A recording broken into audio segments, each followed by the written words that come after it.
Data sorting বা filtering এই দুটো আপনি করতে গেলে এটা আপনি টেবিলের মাধ্যমে আপনি করতে পারবেন। সেটা করতে গেলে এখানে আমি যেটা করব, এখানে যে ডাটাগুলো দেখতে পাচ্ছেন এটাকে আমাকে প্রথমে টেবিলে কনভার্ট করতে হবে, করে ওইখান থেকে আমি এটা শর্টিং করব এবং ফিল্টারিং দুইটাই করব। তো সেটা করতে গেলে এটার ভিতরে যে কোনো এক জায়গায় আমাকে সিলেক্ট করতে হবে, এই ডাটাগুলোর ভিতরে করলে এটার ভিতরে আমি যে ইনসার্টে যাব, ইনসার্টের ভিতরে এখানে দেখেন যে টেবিল অপশন আছে, টেবিলে আমি সিলেক্ট করলে সে এখান থেকে যে একটা বর্ডার এখান থেকে দেখতে পাচ্ছেন, এই বর্ডারটা সে সিলেক্ট করে নিয়েছে।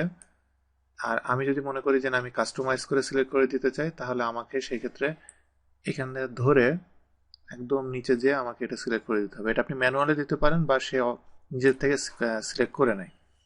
এটা আমি সিলেক্ট করে দেওয়ার পরে আমি মাই টেবিল হ্যাজ হেডার্স এটা অবশ্যই চেক দিতে হবে। এটা দিয়ে আমি ওকে দিলে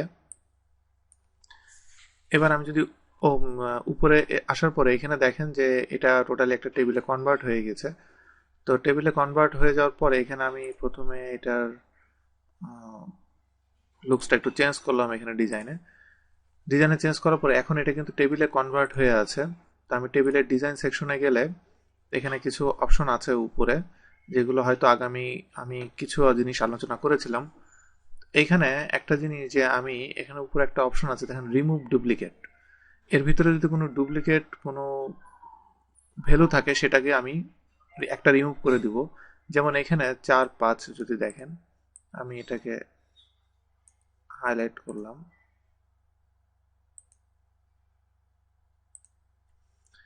এখানে এই দুটো দেখেন, আর আরেকটা আছে এই তিনটা।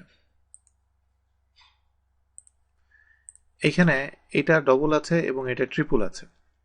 এখন আমি যদি এখানে এটাকে আমি রিমুভ করতে চাই রিমুভ ডুপ্লিকেট দিয়ে, এটা আমি সিলেক্ট করলাম। সিলেক্ট করার পরে এখানে দেখেন যে কিছু অপশন এসেছে যে সে যখন ডুপ্লিকেট সার্চ করবে তখন সে সবগুলোই কি ফিল্টার করবে কিনা। এখানে যদি আমি সব সিলেক্ট করা থাকে, তা আমি যদি সব সিলেক্ট করা থাকে তাহলে দেখেন কি হয়। এই অবস্থায় আমি যদি ওকে দিই, ওকে দিলে সে ডুপ্লিকেট ভ্যালু ফাউন্ড 1, এটা আমি যদি ওকে দিই তাহলে দেখেন যে এখান থেকে সে একটা কিন্তু সরে গিয়েছে।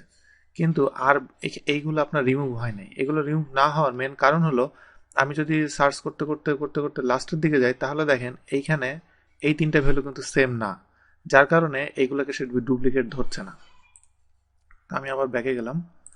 এখন আমি রিমুভ ডুপ্লিকেটে যে এখন আমি এখানে সবগুলো সিলেক্ট করা আছে, এখন আমি যদি আনসিলেক্ট অল দিয়ে last name first name department state hour এই কয়েকটা জিনিস আমি যদি সিলেক্ট করি, যে সে শুধু এই কয়েকটা সেকশন সার্চ করবে, যে এই কয়েকটা সেকশন ডুপ্লিকেট হলেই সে রিমুভ করে দিবে, বাকিগুলো আর চেক করবে না। কিন্তু লোকেশন সে আর চেক করবে না। এখন আমি যদি ওকে দিই তাহলে দেখেন যে 15 ডুপ্লিকেট। এইখানে দেখেন যে সে এখানে অ্যাকচুয়ালি হওয়া উচিত ছিল এখানে 2টা এবং 3টা, কিন্তু এর ভিতরে আরো কিছু ডুপ্লিকেট ফাইল ছিল, সেইগুলোও সে এখান থেকে রিমুভ করে দিয়েছে। তো এইভাবে আপনি ডুপ্লিকেট যদি কোনো ভ্যালু থেকে থাকে তাহলে ওই ভ্যালুগুলো আপনি এখান থেকে চাইলে আপনি এটাকে রিমুভ করে দিতে পারবেন। আর যদি আপনি এই যে অ্যারোগুলো এখানে যে শর্টিং এর যে অ্যারোগুলো দেখতে পাচ্ছেন, এইগুলো যদি আপনার কাছে দেখতে খুব একটা ভালো না লাগে, আপনি এটাকে নর্মাল ভিউতে নিয়ে যেতে গেলে কনভার্ট টু রেঞ্জ, ইয়েস, এটা দিলে এই অ্যারোগুলো এখান থেকে চলে যাবে।